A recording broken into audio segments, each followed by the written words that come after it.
We work for the government. Should government really assume responsibility for social order and individual well-being, or do social order and individual well-being thrive in spite of the government, not because of it?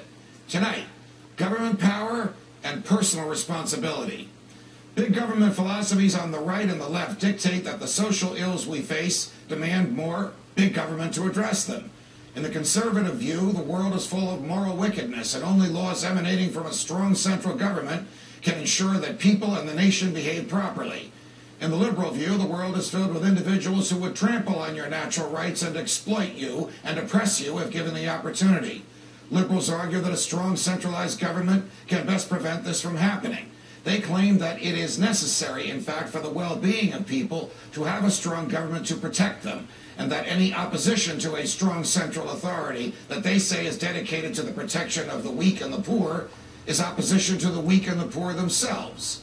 So too, conservatives claim that any opposition to a centralized legal authority that they say will regulate morality is opposition to morals themselves. Conservatives believe that only the government can protect us, and liberals believe that only the government can bring about the most good for the most people.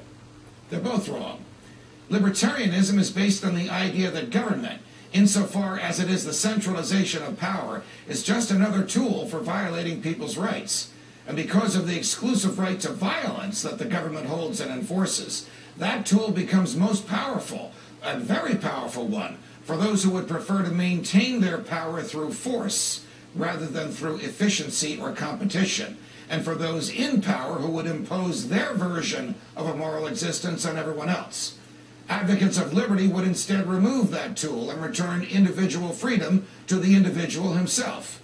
It is particularly pernicious, then, when the argument is deployed that those who advocate liberty are somehow cold-hearted or even disdainful of the weak or the poor, or that they are amoral or immoral.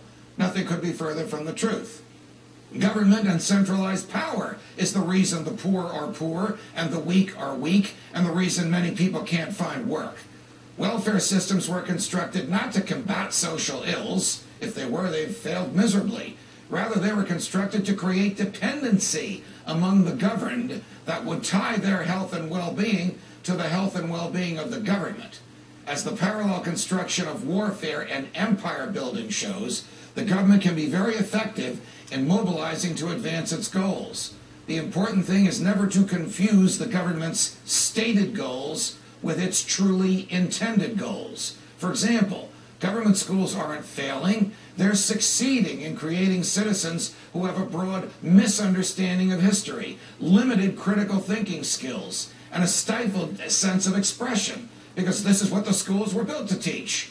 On the other hand, the Clinton-Bush-Obama war policies didn't fail, despite the sectarian violence unleashed in Iraq or the increasingly bleak and haphazard violence in Afghanistan.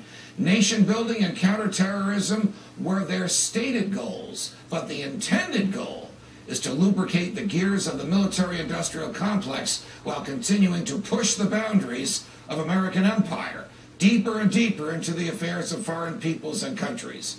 Libertarians don't want to dismantle the warfare-welfare state so as to allow barbarians at the gate, nor do we want to condemn the poor or the weak to destitution. Government has condemned the poor and weak to poverty and weakness. Government has used its authority to destroy those tools which individuals and communities can and have used to secure the conditions they desire for themselves.